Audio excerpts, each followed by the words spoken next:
It is a warm and beautiful evening in Lake Havasu City, Arizona, October 1986, and his plane was about to land. The plane carrying Barry Goldwater, one of the most respected politicians in America.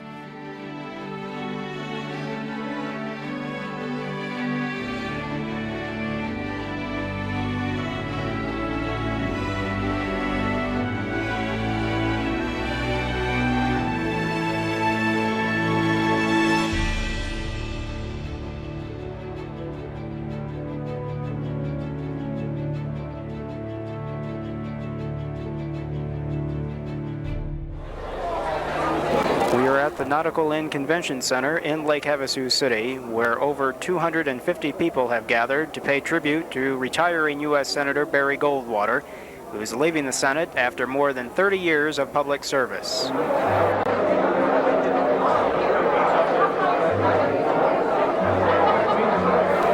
It is approximately 7:15 p.m. Dinner is to begin at 7:30. Some people are beginning to wonder if the senator is going to show up or not. In the past several months, he's had to cancel numerous appearances, mainly due to the fact that Congress was not out of session until last weekend.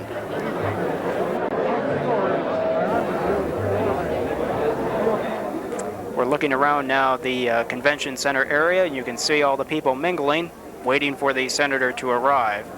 In just a moment, we'll take a quick look back at Senator Barry Goldwater's early days, leading up to the beginning of his historic political career. I'm Jim Heath. I'll be the Master of Ceremonies for tonight's program, and hope you enjoy it.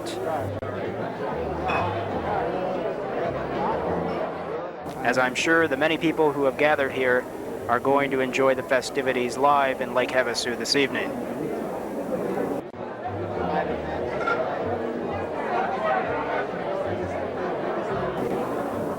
While we're waiting for the senator, let's take a quick look back at the beginning of Barry Goldwater's life and career. Barry Goldwater was born on January 1st, 1909 in Phoenix, Arizona. At the time, Arizona was still a territory. The population of Phoenix, less than 10,000 people.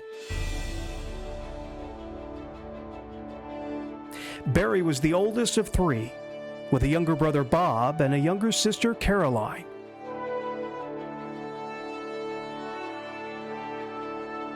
His father, Baron, and his mother, Josephine, were married in 1907. In time, Josephine would take her children on camping trips to every remote part of Arizona, while Baron managed the family department store. Through his entire youth, young Barry would fall in love with Arizona. Growing up, he would have many hobbies, like radio. He would later credit himself as the first disc jockey in Arizona.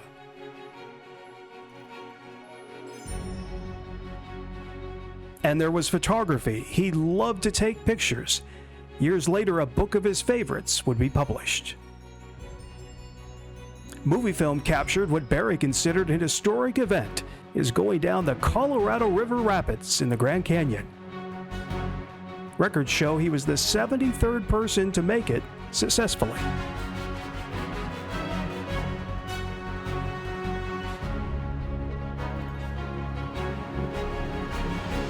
But Barry was not a success in school. He had been elected freshman class president at Phoenix Union High School, but his grades were too low to continue. His parents then arranged for Barry to go to Staunton Military Academy in Virginia, a decision Barry called a smart one years later. He excelled there, graduating as the outstanding military cadet in his class. He returned to Arizona and enrolled at the University of Arizona in Tucson in 1926, but the next spring his father died, and Barry returned to Phoenix to run the Goldwater department store. A respected businessman, in 1948, Goldwater was elected to a seat on the Phoenix City Council, and just 4 years later, he defeated incumbent U.S. Senator Ernest McFarland and headed to Washington. A dozen years later, Republicans considered Goldwater the natural choice to head the GOP ticket in 1964. On an historic day in Prescott, Arizona, Goldwater would announce his intentions to seek the presidency.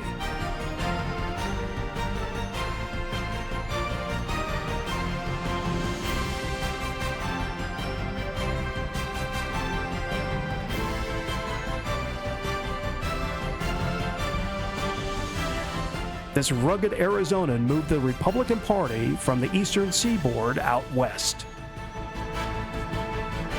And at the Cow Palace in San Francisco, Goldwater made history and controversy during his acceptance speech.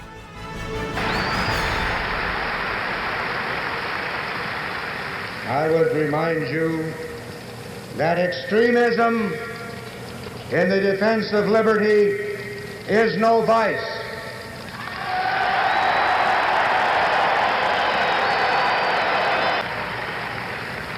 And let me remind you also that moderation in the pursuit of justice is no virtue.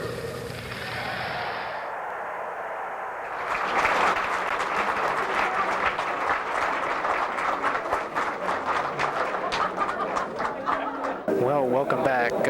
Senator Barry Goldwater, as you can see, has arrived at the Nautical Inn. It's about 7:25, so everything is right on schedule. And dinner should begin here in about 5 minutes. As I said, everything is right on schedule.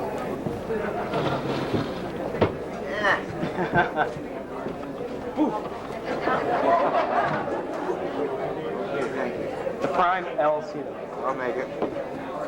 Why don't you all sit down?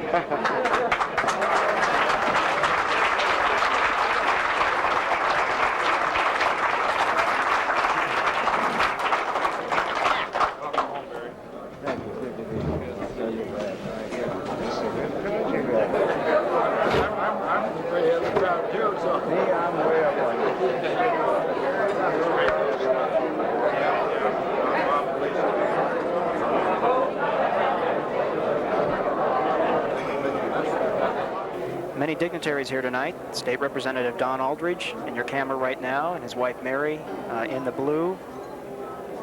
And the mayor of Lake Havasu, Jim Spezzano, standing up there with his wife, and Tom Berry, the editor of one of the local newspapers in town, trying to catch up on the action back there. Lee Shoblum, the owner of London Bridge Broadcasting, and I believe shaking Roy Dutton's hand right now is Steve Daniels, a writer for the Arizona Republic newspaper. And Judge Bert Scott is getting something signed.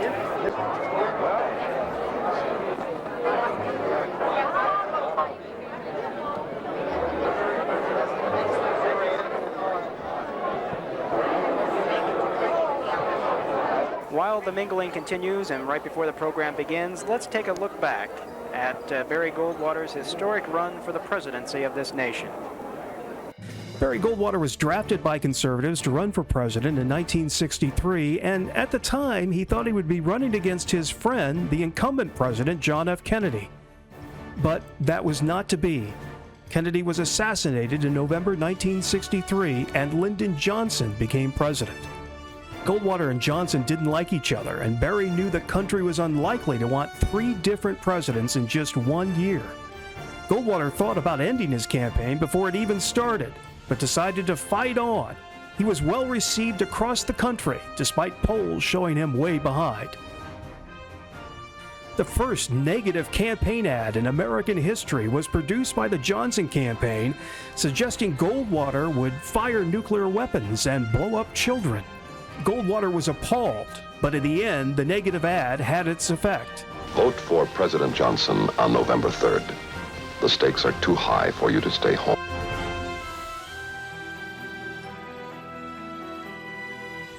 In late 1964, desperately in need of campaign cash, the Republican National Committee hired a well-known actor, Ronald Reagan, to solicit help. Little did anyone know during this live campaign speech that Reagan would be the one to eventually carry the conservative message to the White House. In 24 hours, Reagan's speech helped raise more than $8 million for the Goldwater campaign. It also helped set up his own campaign for governor of California in 1966. Goldwater's victory on Election Day 1964 was not to be. Lyndon Johnson would be overwhelmingly reelected, and Goldwater returned to Arizona. But soon, the political bug bit again. And in 1968, Goldwater ran for his old Senate seat and won. He was re-elected in 1974 and 1980, and as a senior statesman became one of the most influential voices in the federal government.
My name is Jim Heath, and I'm the chairman of the Draft Goldwater for President in '88 committee.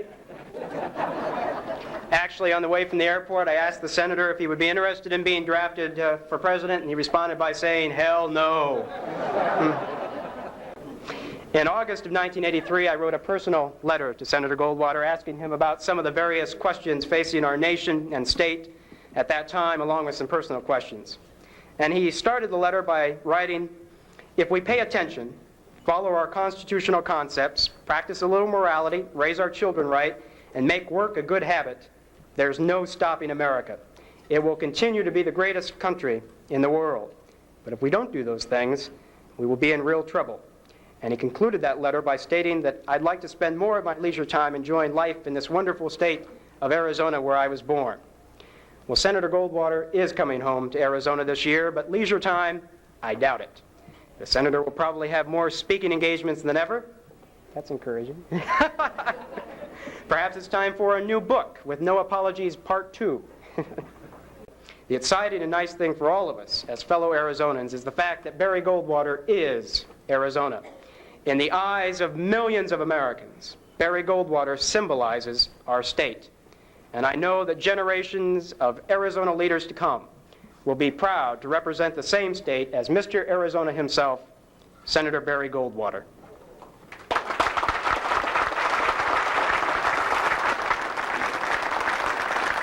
Now, allow me a couple more minutes to clarify, and the press is here. To clarify Barry Goldwater as Mr. Arizona, one has to study the Goldwater roots. Now, many of us know some obvious facts, like, for instance, Morris Goldwater, Barry Goldwater's uncle, was a leading Arizona politician and was vice chairman of the Constitutional Convention after Arizona became a state in 1912.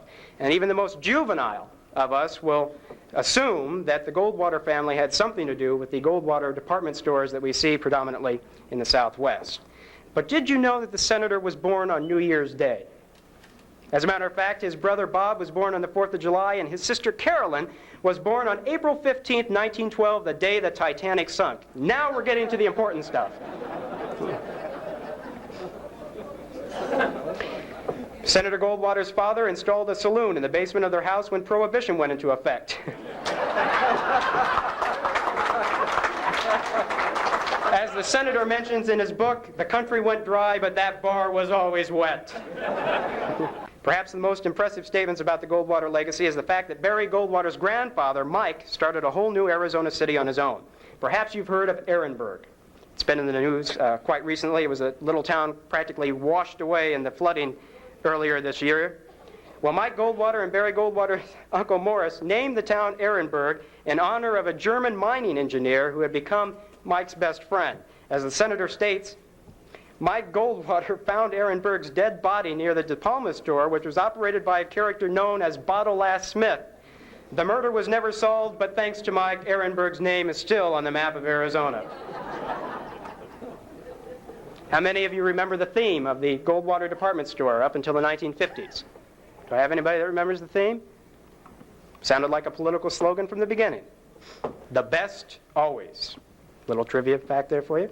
During Barry Goldwater's first run for the U.S. Senate, his opponent called him a ribbon clerk. Barry responded by saying, "Yeah, I was a damn good ribbon clerk and proud of it."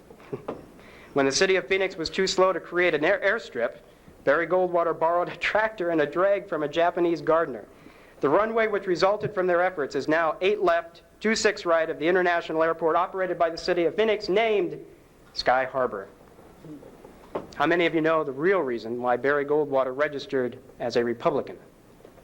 After all, his Uncle Morris and his father Mike were both Democrats. Well, it seems that Barry Goldwater had a strong sympathy for the underdog. The Democrat Party in Arizona had apparently ruled with such arrogance that it offended him. As the senator has stated, my decision to register as a Republican was an act of defiance. Before I conclude my opening remarks, I'd like to read a paragraph from the senator's book, With No Apologies. Whenever I get to thinking that perhaps I would be a happier man today had I stayed in Phoenix to merchandise ladies' fashions, I come up against the solid truth. I have tried. No one ever said that life should be easy or that we must succeed in everything we undertake. But to recognize a wrong and not do anything about it is the coward's way out. The world may seem dark and cold beyond redemption for a moment, but only for a moment. We know Almighty God intended His children to be free. We know the pursuit of freedom has been a relentless quest.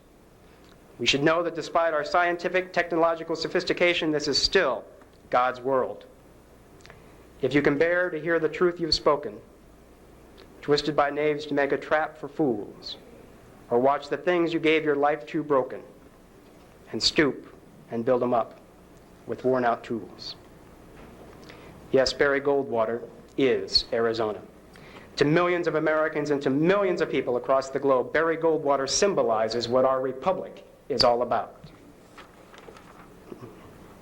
Thank you. Senator. Many have disagreed with Senator Goldwater, but no one has ever accused him of not speaking his mind or making his position clear.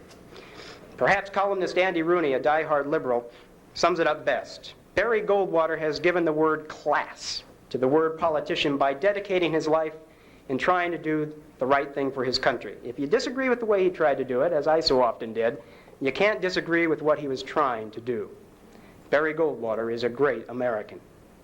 Senator Sam Nunn, a Democrat from Georgia, referred to the senator's lifelong habit of shooting from the hip. His way of operating, Senator Nunn said, was always ready, fire, aim.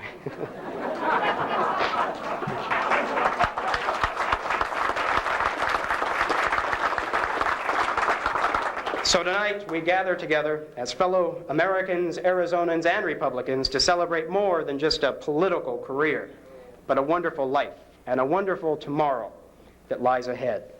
And now, I'm happy to introduce to you our Republican boss. In Arizona, the boss of all Republicans is Mr. Burton Kruglich. It has been Bert's guidance and his perseverance that has finally put the Republican Party in Arizona in the lead. Ladies and gentlemen, the chairman of our party, Mr. Bert Kruglich.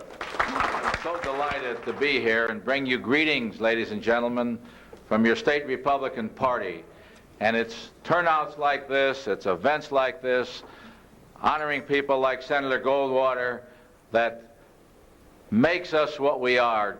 Patriots, great Americans, people who believe in what is going on in this country, and we're dedicated and committed to see that we are successful in our endeavors as we go forward, not only in the next 2 weeks, but in the years ahead.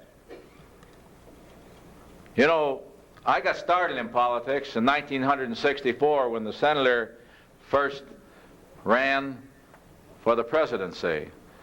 And a lot of us believe he was a man a little ahead of his time because it was his wisdom, his guidance, his leadership that brings us to where we are today.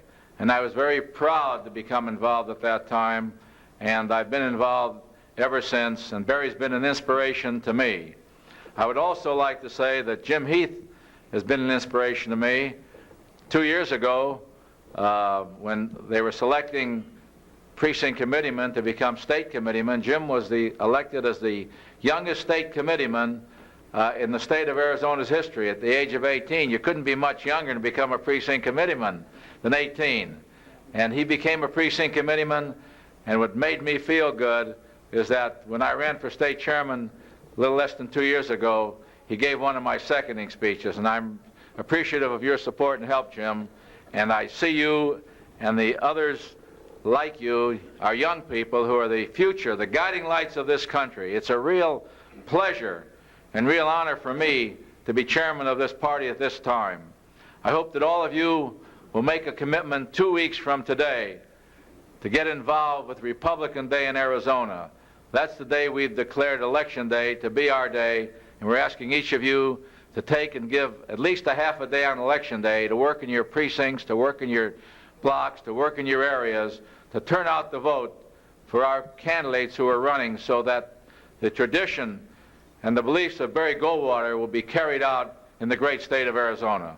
So I want to thank you for allowing me to be with you tonight, for allowing me a few moments of your time to say thank you for your time that you're giving on behalf of this great party and this great country, and to be here tonight to honor this great gentleman, a friend of mine, Senator Barry Goldwater. And thank you all very much. And thank you, Jim. Now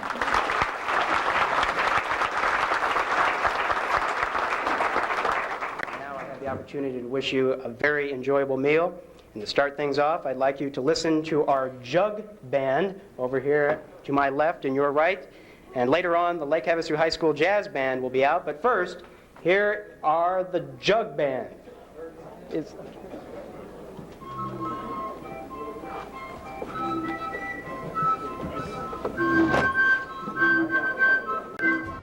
Preparations for the Barry Goldwater dinner began in July 1986 after Goldwater accepted our invitation to attend a gala on October 11th.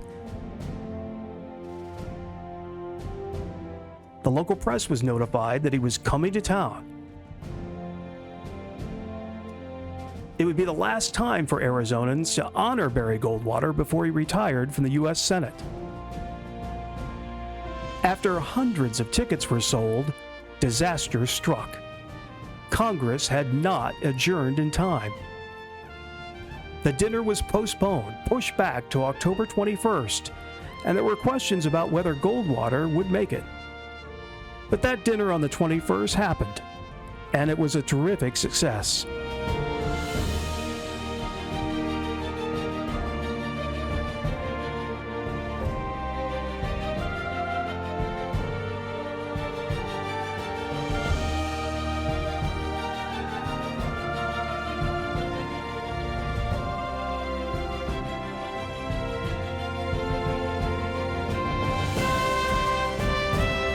The dinner made the front page of the local Lake Havasu City Herald newspaper. And, in what would have historic consequences, the event did the most good for gubernatorial candidate Evan Meekum when it made the front page of the State and Valley section of the Arizona Republic, the most influential newspaper in the state.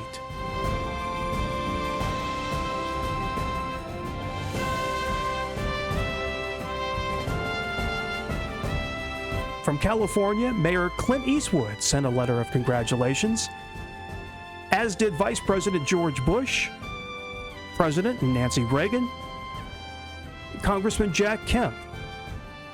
Locally, entertainer Pearl Bailey Belson sent a note and a financial contribution. Reagan sent further kudos in a telegram during an historic summit in Reykjavik, Iceland. The dinner raised over $700 for a local youth charity and would be the talk of the town for years to come. Of course, it wasn't any surprise to me that it was a sellout crowd. I think it is very significant for Lake Havasu City in that Barry Goldwater has been here before, but not as his final farewell, if you will. He's a good friend. He's of fun to be with. And you certainly never have to wonder where he stands. You find that out. Seriously, Senator, did this make any difference to the prospects for the Pentagon's budget? I'm not going to talk about it, gentlemen. Now, goddammit, it's top secret. Get it through your heads. That's the answer. In fact, it's a stupid question, if you don't mind my saying so. The Arizona politics, I've always believed, has been different. It's been better, cleaner, more civilized. You don't hate your opponents, you fight against them and end up friends. I counted up once of the 10 or 12 people who'd run against me for Congress, and with one exception, I think we were all good friends today, people who I'd like to see and who say good things about you. And Goldwater helped in no small way to bring that kind of civilized politics into being in modern times in Arizona, and I think it's something that's served our state well. We have in Barry Goldwater Mr. Arizona, Mr. Conservative, someone who is admired greatly by the people of Lake Havasu City and all of Arizona, and it's a great honor to have such a man attend a dinner as a farewell to the people of Arizona in our town. He had accepted the invitation. His office staff promised me he would be there, but at the last moment he could have felt ill, or Congress might not have adjourned, or maybe he had to stay in Washington, or maybe the weather was bad. There were a whole number of things that I could not have controlled, and he did have a sense of drama. The dinner was to begin at 7:30, and he flew in and landed at about 7:20, and of course the 40 minutes preceding that were a little tense. He, first of all, enjoyed it very, very much, was very appreciative, genuinely appreciative, that, and almost bewildered that people could show him that much respect. He really and truly, down deep in his heart, does not believe that he is anything special, that he has done anything special for this country that would merit that kind of love and affection from people that with whom he's not personally acquainted. We have differences in generation, perhaps, and philosophy, but the thing that Barry Goldwater brings is a warmthness to this chamber and a keen awareness about our country and its role in the world.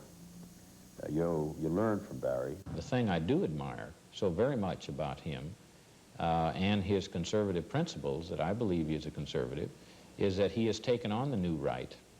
He has gone to the jugular vein.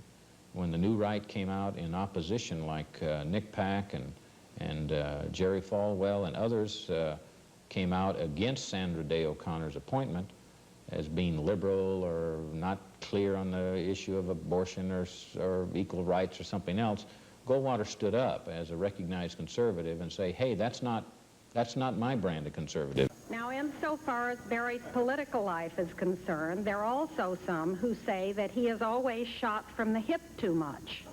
Now, I was never inclined to believe that, but when I found out he had to have 2 double hip replacements, even I began to wonder.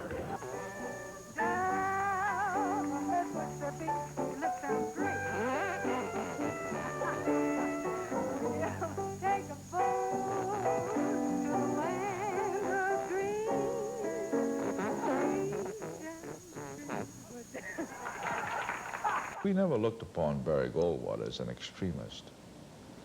We looked upon him as a rational, reasonable, practical, logical person. Now, his background differed from many of us. He had a military background, and with his illustrious background, you just don't push it aside and forget about it. You'll live throughout life with it. Even in my limited way, I did have a military background of just 4 years, but you just don't close your eyes to that. And so it was natural for him to say what he did about the military. And it turns out that what he said in many ways was correct. Now, if we had listened to him, very likely we would not have been in Vietnam. There's no justification to treat Barry Goldwater the way he was. I knew I couldn't win. The day I was writing my acceptance speech, I'm looking over in the corner at the Princeton Research, and they had a flip chart showing me 20 and Johnson 80. And I said, why don't we tear this speech up and write one and tell them to go to hell, get another candidate? But no, it was too far along. It's never caused me any discomfort. The country didn't want me, so the country didn't want me. I went home. Barry Goldwater has earned the unbounded affection and admiration of his countrymen and the enduring gratitude of all future generations of America. And here you go, Mr. Conservative. Remember after my son Teddy had lost his leg to cancer, I think one of the first persons that came by my office to cheer me up was Barry Goldwater. And I remember when my niece Caroline was working here in the Senate for the course of a summer, and Barry Goldwater heard that she was here for the summer, and he called her up and asked her to come down and have lunch with him. So he talked a little about her father. When you talk about this country and the boys in the services who have died protecting our flag, Barry Goldwater breaks up. It is very easy for him to get tears in his eyes and get a choke in his voice. He loves this country. When all is said and done, that it was about as successful as it could have been. It was a terrific evening. And everyone who attended, Evan Meekum, who would later become governor, Congressman Stump, Attorney General Corbin, and everyone who attended, I think, felt that it had been a very successful evening. And I don't think Lake Havasu City will ever have a political banquet as enjoyable and as meaningful as that dinner. I might run again.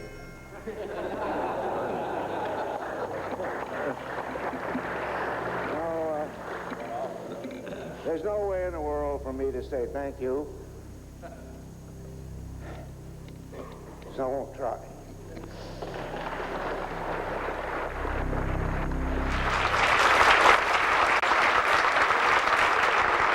First tonight,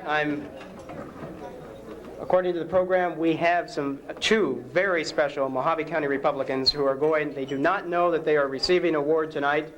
We had a special committee determine that these two individuals are worthy of special recognition, and I'm proud to announce that Bert Kruglich, on behalf of the Arizona Republican Party, is giving these awards on behalf of all Arizona Republicans to benefit them and to recognize them as distinguished Republican leaders as they are in their own right. To introduce our two special recipients tonight, our Mojave County Republican chairman and a good friend of mine from way back. We go years, way back. Mr. Roy Dunton. Roy.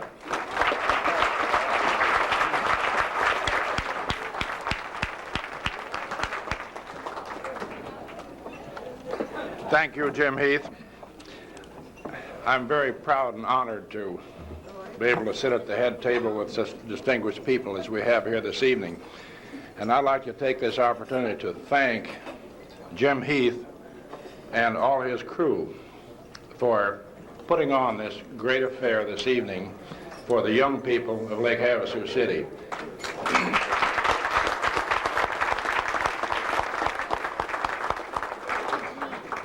You know, as we get older and the young people replace us, sometimes we wonder what's coming up, and boy, I couldn't be any more proud than I am tonight of these people, young people here in Havasu.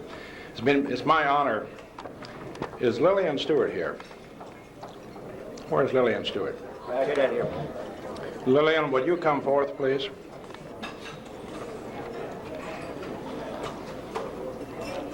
Just a minute.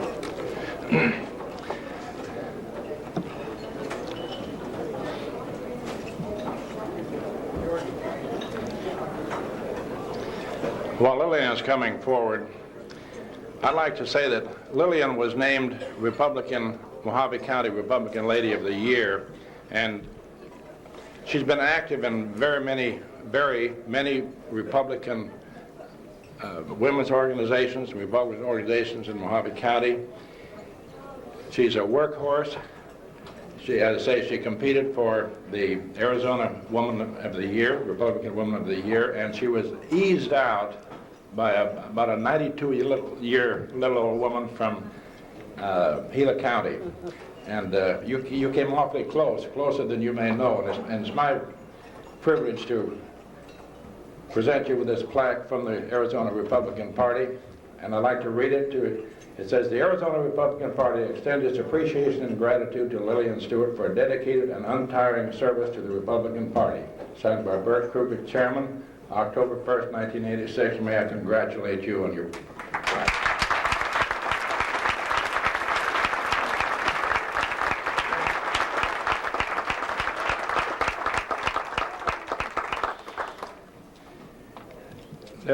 We have one more plaque to present this evening. Where's Mike Santafanti? Where's our old workhorse secretary? Come on up here, will you please, Mike Santafanti? Mike Santafanti, as some of you know, is the secretary of the Mojave County Republican Committee. He was a candidate for Justice of the Peace. He had a very honorable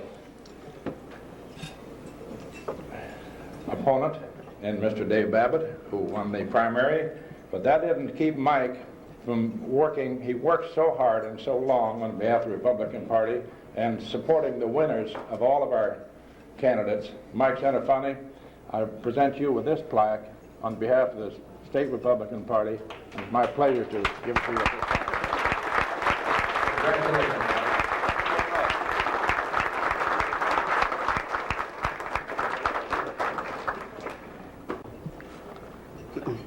Congratulations to both Lillian and Mike. They are definitely well-deserving of recognition here tonight. I'm honored to introduce a top Republican leader who has served as the Attorney General of Arizona since 1978. Bob Corbin has been recognized consistently as one of the top Attorney Generals in our nation. Perhaps we can analyze the respect and admiration Bob has by looking at the fact that he is unopposed for re-election this year. Please say hello now to our Arizona Attorney General, Mr. Bob Corbin.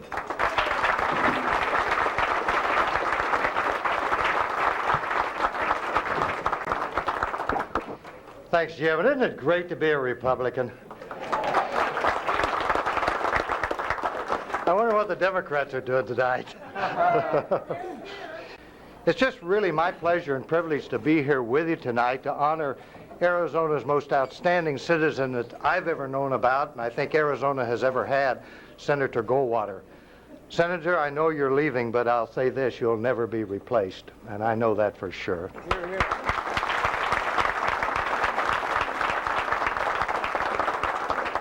And you know, Kruglich, I think you could take some lessons from Jim up here. This is one of the greatest turnouts. If we could have something like this for Trunk and Tusk with all the people in the Phoenix area, I think we'd be doing great down there. This is just wonderful. You people deserve a great round of applause to yourselves for filling this room here tonight.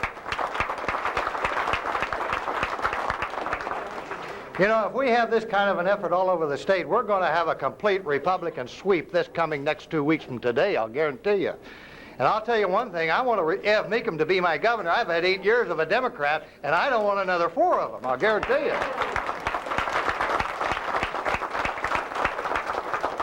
So keep up the work, get out and work, and we're going to have a complete Republican sweep. Sorry John McCain can't be here tonight. I'm sure he would have loved to be here to honor Senator Goldwater. You know, he'll be replacing Senator Goldwater, filling the seat, but I'm not too sure, Senator, anybody, as I said earlier, is ever going to replace you in the United States Senate. You know, I became a Republican when Bert was talking up here. He said he got involved in politics in 1964. That's when I got involved in politics also in 1964. A bunch of people conned me into running for Maricopa County attorney that year, and I lucked out and won. But I had the privilege and the pleasure of being in the Cow Palace when you were nominated to be the Republican nominee for President of the United States. And it's an event that I consider one of the highlights of my life, something I will never forget. I can still remember, which they took away from you. Hello, Barry. Well, hello, Barry. It's so nice to have you. I remember that was a great song they played at the convention. And I remember when they put your name in the nomination and they had all that, the gold tinfoil came fluttering down from the ceiling with the balloons and everything like that. Maybe some of you in this room were there that day, and it was just really one of the most wonderful occasions in my life. I always consider myself to be a Goldwater Republican, and I still do. I honor President Reagan very much. I'm having a little trouble now, Barry, because I like the president also very, very much, too. In fact, you're the one who got him started. If it hadn't been for you, we probably wouldn't have President Reagan to be President of the United States as he has been for the last 4 terms. Do you remember that speech he made for you during the convention and during the campaign?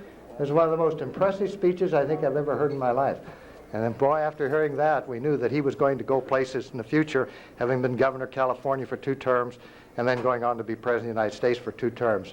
I just wish we could have repealed that amendment we put to the Constitution so that he could run for a 3rd term. It would be great if we just could. But, Senator, it's my pleasure to be here with you tonight. It's been a great honor having known you. We're going to miss you to the bottom of our hearts. We're going to miss you, but damn it, we're not going to let you go. That's all there is. You're too valuable to the Republican Party.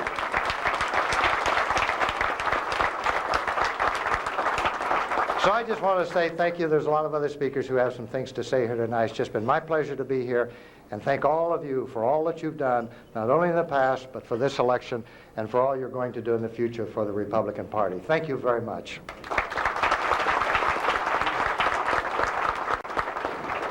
I want to go off the program for just a second. Ted Humes, who is running for the Corporation Commission, the 6-year term, is with us here tonight. As good Republicans, I know we are going to vote for Ted 2 weeks from tonight, but he has an interesting story. Speaking of that, 1964, I was born in 1966.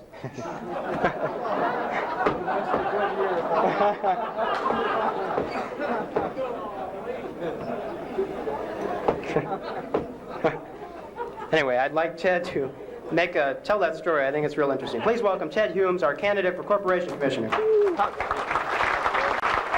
My friends, it really is a sheer delight to be here because, can I be heard? I won't say anything about the Corporation Commission, but I'm so delighted to add my little memorabilia, my reminiscences of Barry Goldwater, and like Bob Corbin, I too was at the Cow Palace in 1964 under somewhat different circumstances. I too was caught up in the Goldwater frenzy in the early 60s, attracted to his banner like so many people, and we formed the Western Pennsylvania Citizens for Goldwater. I was from Pittsburgh. I was working with the draft Goldwater committee thanks to the sufferance of my boss, who was a very ardent conservative and a hard gold money man. And Barry, wouldn't Philip McKenna be so happy that they're selling gold coins today?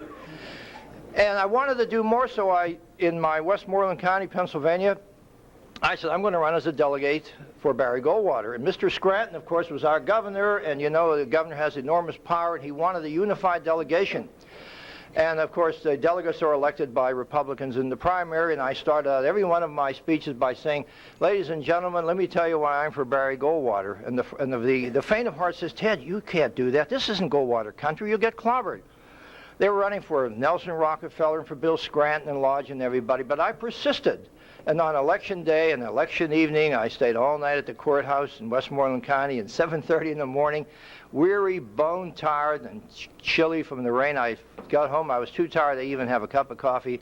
And before I flopped into bed, I said to my wife, well, Barry's got at least one delegate from Pennsylvania. Little did I know, after AP called a couple hours later in New York Times and the press, I was the Goldwater delegation from Pennsylvania. And it was a very traumatic experience, the Cow Palace, by way of a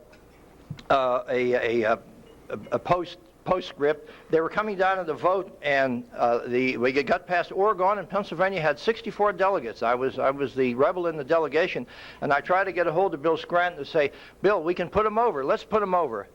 He wouldn't yield, and the honor went to South Carolina and Drake Edens, I believe it was. But anyway, my friends, the point is that we lost the battle, we won the war. Barry went through the campaign. I was the state chairman for Pennsylvania, and like the brave soldier he is, he endured and persisted in the almost certain knowledge that we weren't going to prevail. But as I indicated before, the devastation to the Me Too Republicans. Back then they were Me Too Republicans, not moderates. They were Me Too. But you think about it, the devastation is so complete that their sole remaining acolyte, their sole spear carrier in Washington today, believe it or not, is Lowell Weicker. So thanks again so much, and I'm indeed pleased to have the small role to play in your homage to Barry Goldwater. Thanks.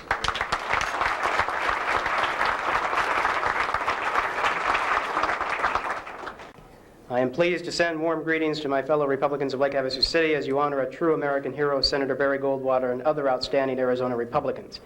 35 years ago, Barry Goldwater brought to the Senate a dedication to the ideals which have made our country great and an ability for leadership which has rarely been matched. I'm especially grateful for Barry's work on behalf of a strong national defense. In addition, we have a great team to continue Barry Goldwater's noteworthy tradition in Congress. The enthusiasm of loyal Republicans like you helped produce a mandate that will keep America on the right course through the next century. Nancy and I send our warmest best wishes, and we especially want to send our appreciation for the friendship and leadership of Barry Goldwater. Barry, we will surely miss you. Ronald and Nancy Reagan.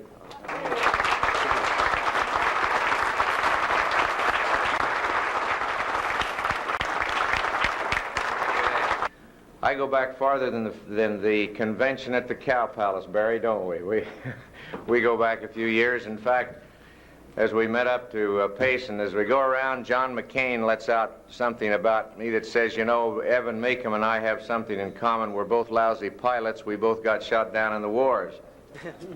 Darned if Barry doesn't pull out another skeleton in the closet. And Barry, don't tell that one tonight.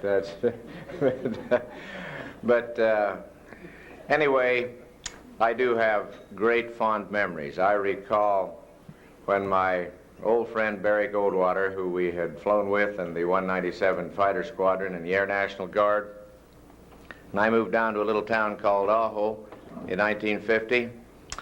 And darn if in 52 Barry didn't get on the ballot and campaign to be United States Senator. I remember when you came down to Ajo, Barry, and your speech, and it was a great speech. And you know, it was an interesting thing. He had the federal budget in a book.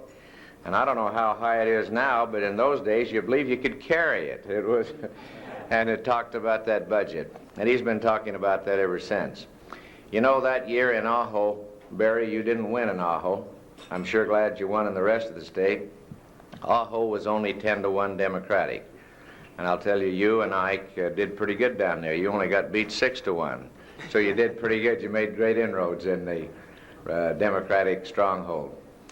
I have appreciated so much through these years to watch Barry stand straight and tall and always ready to stand up for what's right in America. I really have always appreciated the fact that he was willing to speak his mind, and that in the times when being a conservative certainly was not popular, that he forged ahead. And you know, I talked to him back in Washington close to a couple of weeks ago. I guess it was 2 weeks ago today, wasn't it, Barry? And I said, you know, Barry, this is the first year that we have a Republican majority in Arizona. Back in the beginning, when you could have Republican conventions in a telephone booth, you started then, and I was a little ways behind you, but not far. Did you ever dream that we would have a majority of Republicans in Arizona? Well, he said, hell no. So I want to propose to you that on November the 4th, as we have a great Republican victory, that we dedicate that victory to Barry Goldwater. He's the one that has plowed the furrows, and he's the one that's led the way, and he's the one that's been the inspiration. And there isn't anybody who's going to deserve the credit for a great Republican victory as we, as a Republican Party, take the leadership of this state and show people that we have the maturity and the determination and certainly the will and certainly the consideration of the people, that we can show them how Republicans can take over the government and do that which we should. I've told Barry before, I hope about 10:30 or 11 o'clock at night he can come down to the Hilton, because I, for one, want to raise up his hand in a victory celebration and be one of those that pays homage to him and gives credit and dedicates a great victory, a great era to a great American and a great Arizonan, Barry Goldwater, United States Senator, and he'll always be a United States Senator as far as I'm concerned. Thank you very much.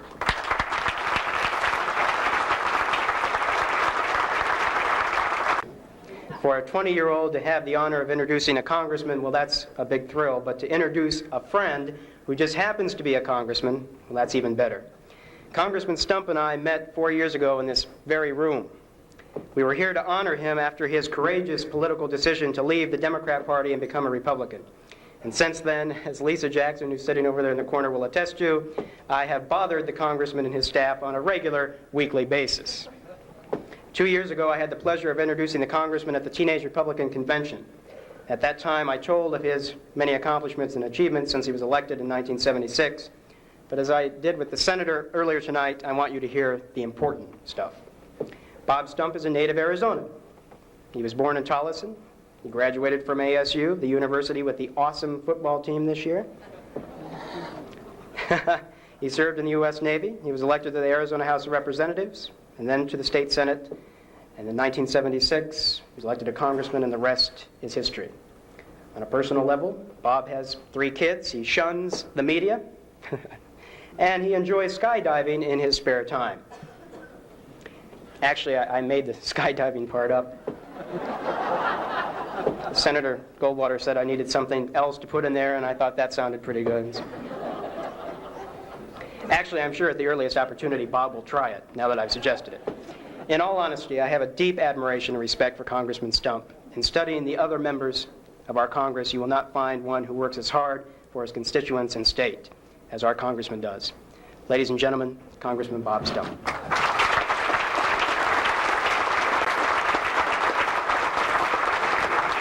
Thank you, Jim. Ladies and gentlemen, it's a pleasure to be here this evening. I would first like to thank Jim and the committee for making this possible for all of us to be here. I certainly feel privileged to be here to honor what I think is a great American. I was not a Republican supporter back there in 1964, or at least a member of the Republican Party, but I was one hell of a Democrat supporter for Barry Goldwater in 1964, I'll tell you. I don't know anybody that I admire more in politics than Barry Goldwater, and I've had the opportunity to serve very closely with him during my 10 years in the Congress. For 6 years, I sat with him on the Intelligence Committee, and for the last 10 years, and for the last 3 weeks in particular, across the table, night after night, trying to resolve our differences on the defense bill this year on the Armed Services Committee. And he's quite an operator, I'll tell you. Just last week alone, he saved in one little swoop, just because of his dogged determination to stop a parochial interest in the New York delegation, $150 million for this country, just because they were trying to shove a trainer down the Air Force throat and they didn't want it. We're not debating an airplane. The Air Force doesn't want it. I wish you could get that through your head. I'm not talking airplanes. I'm talking about the Air Force, and they don't want it. This body that the plane couldn't even fly. Oh, now you come to the floor and you say, I'll read the record. I'll read I never said that airplane wouldn't fly. You said you wouldn't fly it yourself. I flew it. Nobody was willing to bite the bullet to stand up and fight for the Air Force like Goldwater was. And I'll tell you, he did a hell of a job.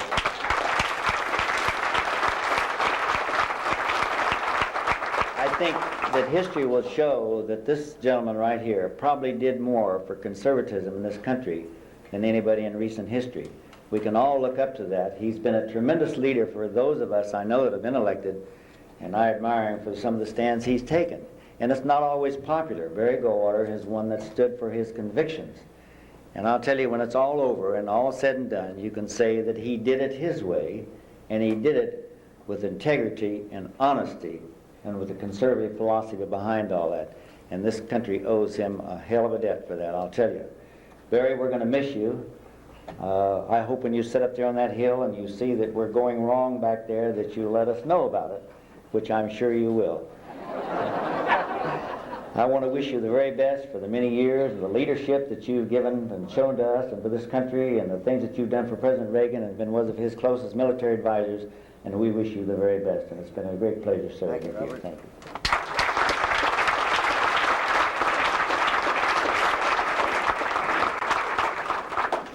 I want to say, allow me just 1 minute. For a 20-year-old to sit between Senator Barry Goldwater and Congressman Bob Stump, I'm glad that we're making a video of this because I am not going to remember anything that has happened for the last 2 hours. The man who introduces our main speaker and honoree this evening has lived in Lake Havasu City for 22 years. And for the last 7 years, I've considered him a personal friend, and I know I have the reputation of being his strongest political backer. My only regret in knowing Jerry so well is that so many will never have the opportunity to get to know him and his wife, Pat, as I've had the opportunity to do so. In 1980, Jerry Holt ran for county supervisor. In 1984, Supervisor Holt ran for re-election. In 1986, he is the chairman of the Board of Supervisors. Ladies and gentlemen, to introduce our main speaker tonight, Supervisor Jerry Holt. You know, with Attorney General Bob Corbin, and with Evan Meekum as our next governor, and with John McCain, who stood on a soapbox to debate Richard Kimball, I can tell you the short people are taking over. You tall people better beware. Well, thank you, Jim. It's an honor to share the podium with such a dedicated young Republican. You know, I've had a little experience in putting events such as these together, and I can tell you it is no small task. For someone who is barely out of the ranks of teenager, it is, in my opinion, an achievement worthy of the highest compliment. Ladies and gentlemen, I'm sure our guest of honor wouldn't mind if you joined me in a round of applause for the person most responsible for tonight's program, Mr. Jim Heath.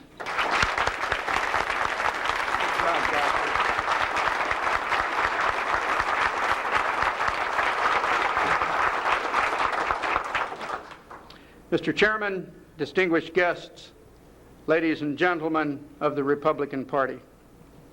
As most of you know, our country is full of politicians, some good, some not so good. But in Senator Barry Goldwater, we have been privileged to have a true statesman, that rare breed, one who has never valued political victory more than personal honesty. A man who has spent fully 30 years of his life in the company of the leaders of America, and indeed of the world. A man who, hindsight tells us, may well have been elected President of these United States had it not been for the small minds of a few dissident but very powerful Republicans like Bill Scranton and Nelson Rockefeller, who, among other Republicans, poured poison into the Republican well of 1964 and sold out to a Texas power broker, resulting, I might add, in one of the biggest mistakes in American history. But Barry Goldwater is above all that. He is truly a giant among men.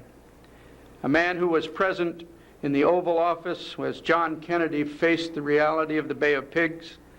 A man who shared the agony and frustration of President Dwight Eisenhower when he was abused by critics who didn't know and couldn't know what they were talking about regarding the utilization and secret development of the U-2 spy plane. A man who went to Camp David to urge principle above party when Richard Milhouse Nixon broke his vows of statesmanship on a wheel of political expediency. A man who indeed has changed the course of history. And although Barry Goldwater is all these things, he is still more. As a Major General of the United States Air Force Reserve, he has piloted more than 160 different types of aircraft, including helicopters and gliders, and he flew the plane that brought him to Lake Havasu City this evening. He was the first non-rated test pilot to fly the U-2, the B-1 bomber, the SR-71, and the XV-15. His watchword is simply, can do. Well, the senior senator from Arizona truly personifies the symbol of Americanism. And at 77 years old, just last week, wrote his own last chapter as a United States Senator in a floor fight, as we've heard previously mentioned, with Senators D'Amato and Moynihan of New York. One last time, he refused to compromise his principles and choked off a maneuver to fund a pork barrel project the Air Force didn't need or even want. And as the complet d'etat, if you will, he turned to Senator Ted Stevens of Alaska and put him in his place just for good measure. Ladies and gentlemen, it is truly an indescribable honor to present one of the greatest Americans ever to walk the face of the earth, the Honorable Barry Goldwater.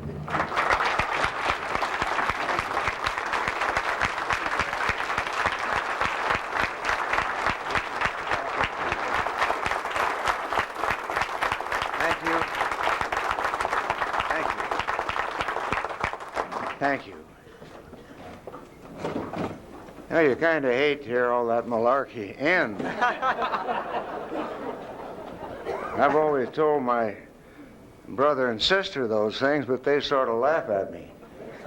But it's really a great thrill to be here tonight. I can't tell you the pleasures that I get in traveling around my Arizona, because I've had the pleasure of watching it grow. Not from the start by a long shot, but I remember flying over to the west and flying across the Colorado River at night, and all you could see would be Yuma down south, Blythe, Parker, and then Needles, and that was the end of it. And coming in tonight, I remarked, as far as you can see up and down the Colorado River, there's nothing but lights.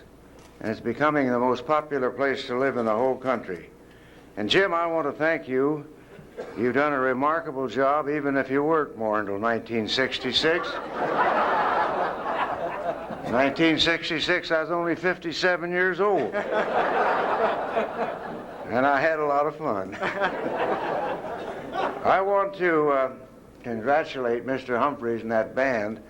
It's always been a marvel to me how within 2 or 3 weeks after school starts, they put a band together. And this is the best I've ever heard. And Mr. Humphreys should be congratulated.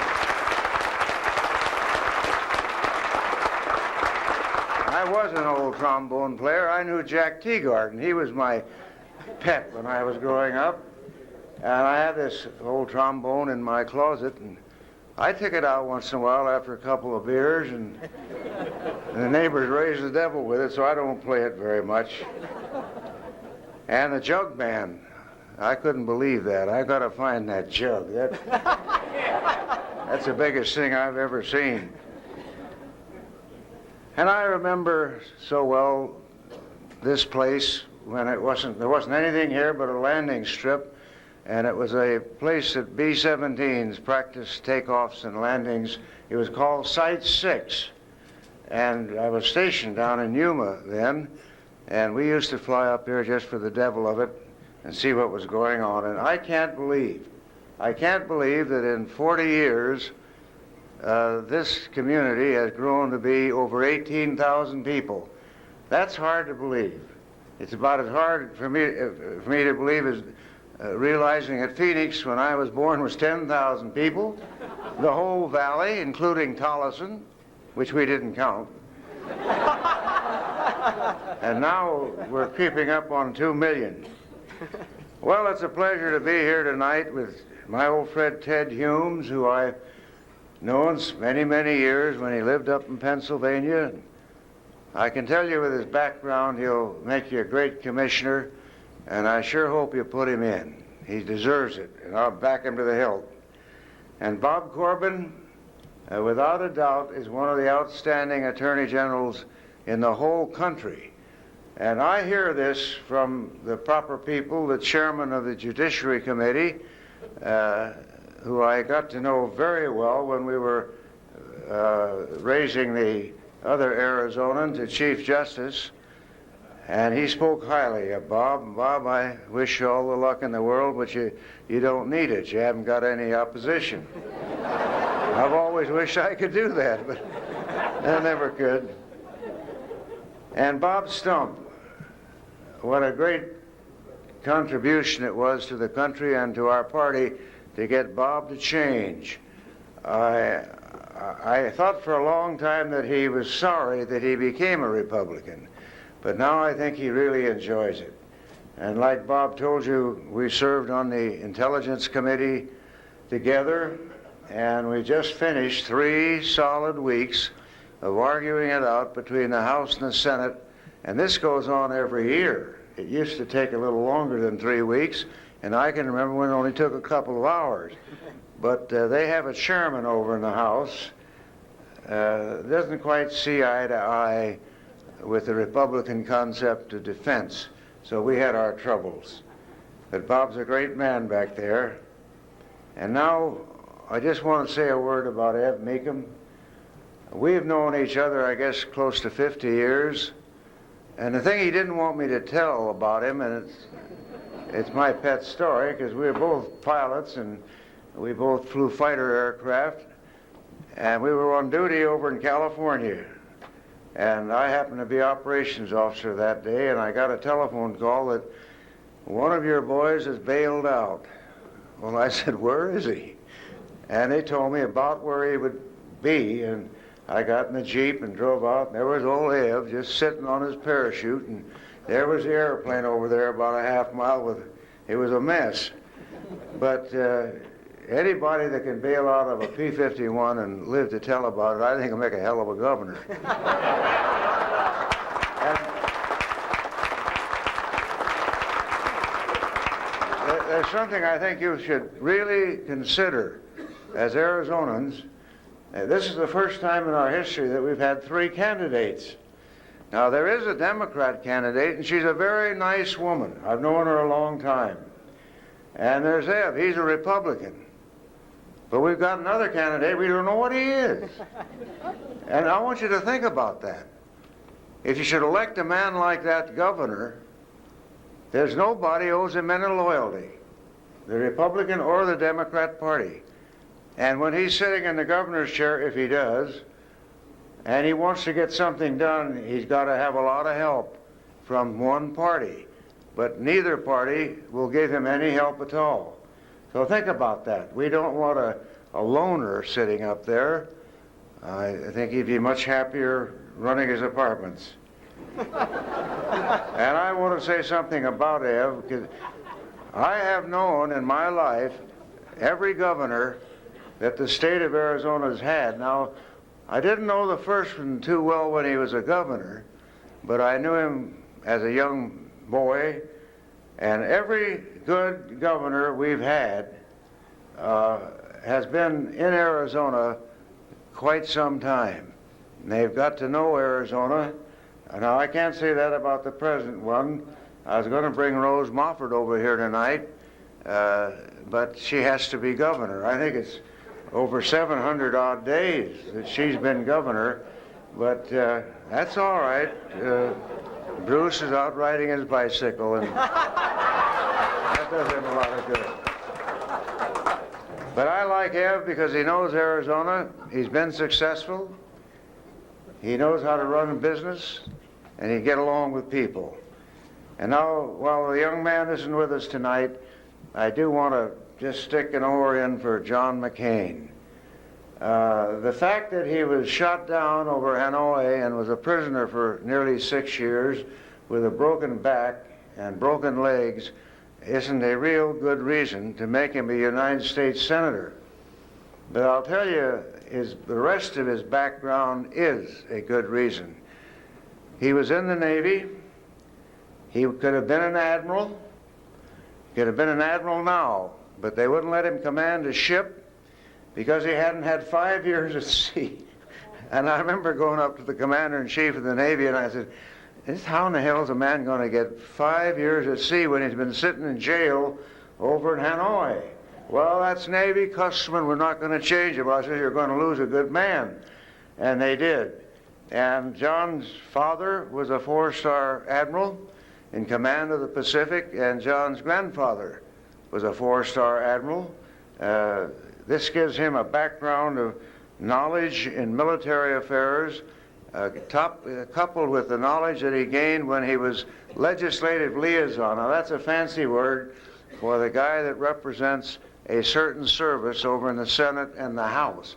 And when you write letters to me complaining about your son and you don't know what he's doing, you don't want him to be here, there, or someplace else, we just shoot it over at the Pentagon, and one of the legislative liaison people bring us an answer. So don't blame it on us. It's those fellows. But I'm so happy that McCain is going to take my place. He's going to be a wonderful senator. He's going to be a great addition to the people that we have there. And now let me just thank you for this evening. And while I would be a liar if I didn't say that it touched me, I'd just like for you to think about something. American politics seem to be constantly going in a circle. Now, we Republicans started suffering way back in 1928. I remember that because I quit school and went to work, and we were in the Big Depression. And the Republicans had Herbert Hoover, and no money, and no new men, and no ideas. And here we are with a great president, a lot of ideas, and a lot of fine young people coming along. And the Democrats are faced with no men, no money, and no ideas. So they're going around the circle. And I would say the conservatism, this wasn't any fault of mine. I just happened to get on the bandwagon when this wheel was going around, starting back up the successful road of conservatism. It would have gotten there without me, but I sure enjoyed being along for the ride. So I'd give the Republicans maybe another 15 years, maybe a little longer. We'll run out of men, we'll run out of money, we'll run out of ideas. I just hope to God the Democrats change their ideas of how we should live in this country, and I think they're going to probably come around to it. They're starting to now. But what are we talking about when we talk about our government? We're talking about freedom, and so many people tend to overlook that. They look on their government as a source of power, the source of maybe money. How many times you stop and think, why did my ancestors come to this country? And every one of us had ancestors that came from someplace else. Mine came from Poland. There were 22 of them in one family, and they didn't want to serve in the Russian army. So they sneaked off and came to the United States, not looking for money, and not looking for education. They were looking for freedom. Now, you recall in your history, we didn't know, our forefathers, our founding fathers, really didn't know what freedom was, what they were looking for. They thought it might be freedom from taxes, freedom from the oppressive rules of kings, knights, and so forth. And actually it took almost 100 years until the fathers in Philadelphia decided that we were endowed by our Creator with certain unalienable rights, and among these are life, liberty, and the pursuit of happiness. That's all we're about. That's all we want to talk about and think about. That's what's made America great. It's what will keep America great. Because if we don't keep freedom, we become like every other country that has lost the freedom and gone down the chute. That's what makes us work. That's what makes the Democrat Party and the Republican Party when you get right down to the bottom of it. And while you don't hear much talk about it from the people in Congress, it's the driving force back there of those who want to get ahead and want to get their country ahead. I think back in our history, and I haven't pursued this too far, I think of how the United States allowed Berlin to be divided into two, how we allowed China to be divided. We didn't do anything much about Afghanistan, how the Bay of Pigs was allowed to just fall through when we hadn't won. And that's been the history of this country, and it had never been brought home to me so vividly as last January. I took a trip around the world.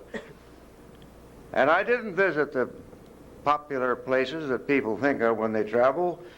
I hit Korea, Taiwan, Singapore, even stopped out in Diego Garcia, which is in the middle of nothing, and went up to Saudi Arabia, Oman, and every place I went, I heard criticism of my country.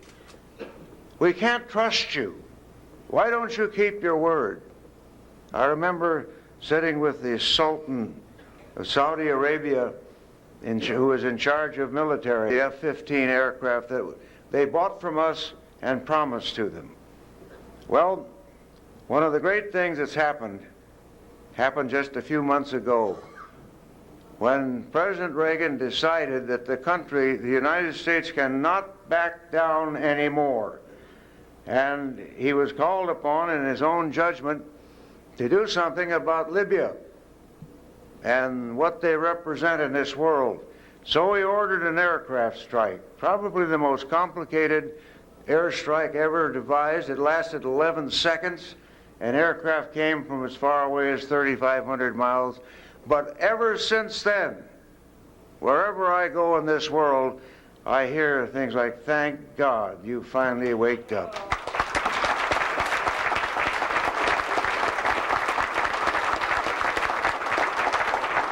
And I have no hesitancy in making a prediction, and I wished I could live forever and watch it come true. As long as the United States maintains a respectable military power, along with its economic power, its moral power, there's never going to be another war involving the United States. But we have to keep strong. You have to be strong. We've got to keep our military strong. And we've got to have decency in this country and a high degree of moral character. Those are the things the world look to us for. And I'm going to enjoy retirement because I can sit up on my hill shooting jackrabbits and just realize that our country has turned the corner and we're going ahead. I want to thank you for tonight. It's been wonderful. It's one of the nicest affairs I've ever attended, and although I'd like to believe everything I heard, I'll believe about half of it. Thank you.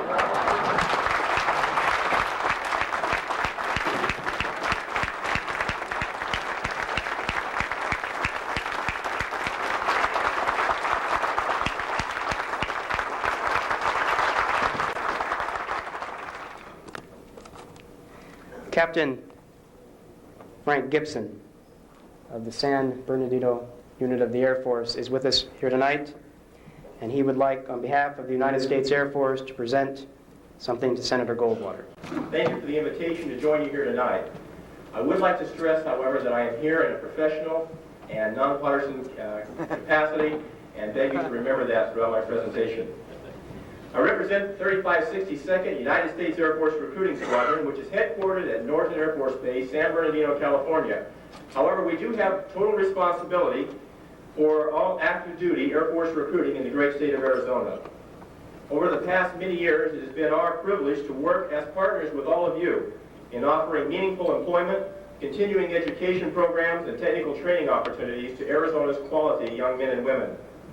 This partnership has helped many of these young people to further their educations, learn marketable skills, and earn a sense of pride from honorable service to their country. Many of these young people will then return home to Arizona at the completion of their military tour of duty and employ the skills and talents they have learned in the private sector for the benefit of your economy. In return, these outstanding young people have helped make our Air Force the greatest in the world. So tonight, on behalf of the men and women of the world's greatest Air Force, it is my privilege to present Senator Goldwater with a small token of our appreciation for his continued support of this great partnership between the people of Arizona and your United States Air Force. Senator Goldwater, thank you very much, sir.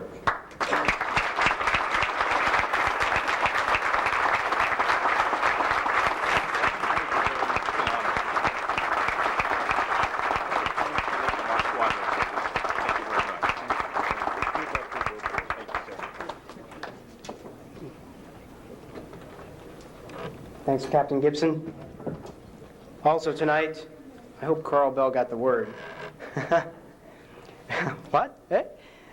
On behalf of, where's Art Tuberman? Is he back there? Stand up. Art Tuberman has arranged on behalf of Lake Havasu City Republicans a very special coin display for Senator Goldwater, and he made it on behalf of all Republicans in Lake Havasu City. Art, stand up so everybody can see you, and thank you for making this for us.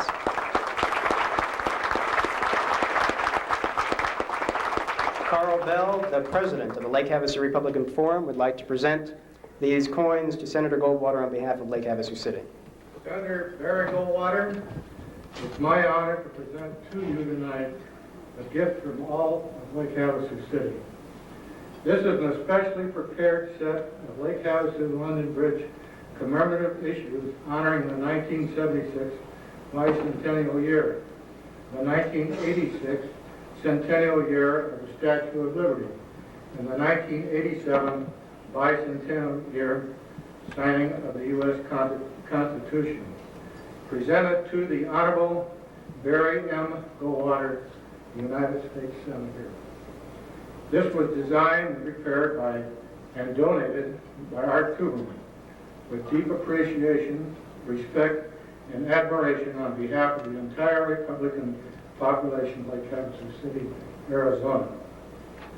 In grateful recognition and appreciation to his decade of service to his country and to the people of the great state of Arizona, 21st of October, 1986.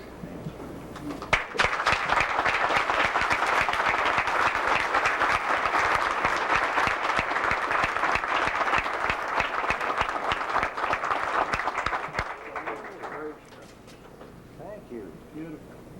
You got to spend these up here, though. Would you all please join me now in a toast? I mentioned earlier the Goldwater department store slogan, and it's appropriate here tonight. Senator Barry Goldwater, the best always. Here, here. Here, here. Thank you.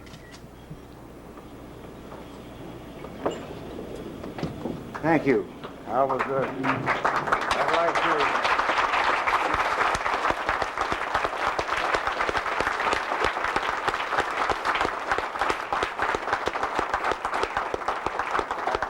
I'd like to drink a toast to all of you for having contributed so much to the history of our state and our country. To all of you.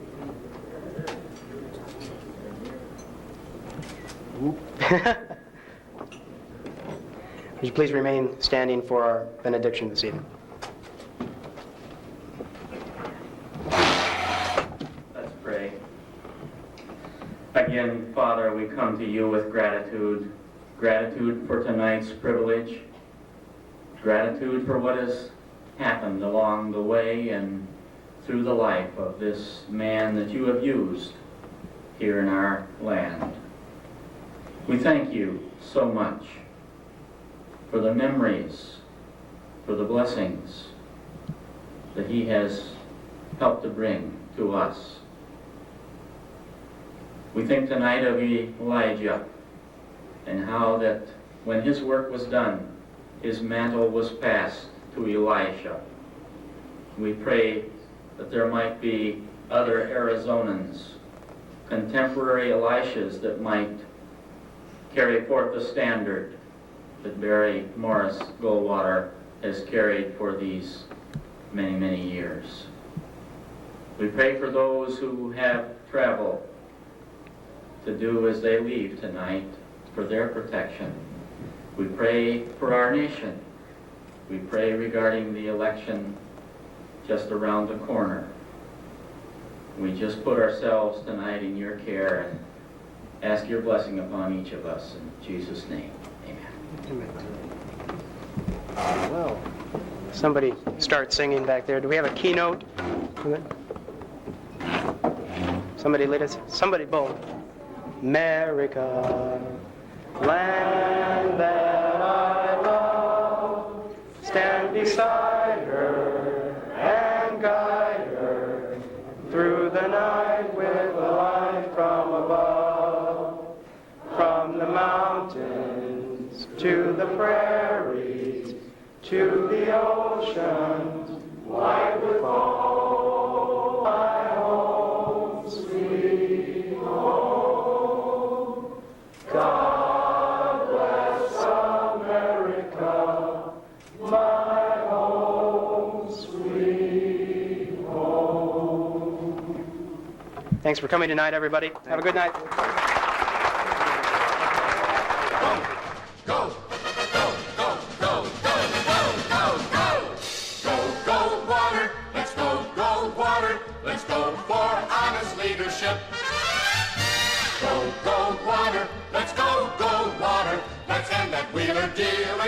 In your heart, you know he's right. So go Goldwater, let's go Goldwater, let's go Goldwater all the way.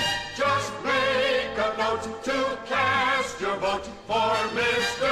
USA. Vote for Mr. USA. Goldwater.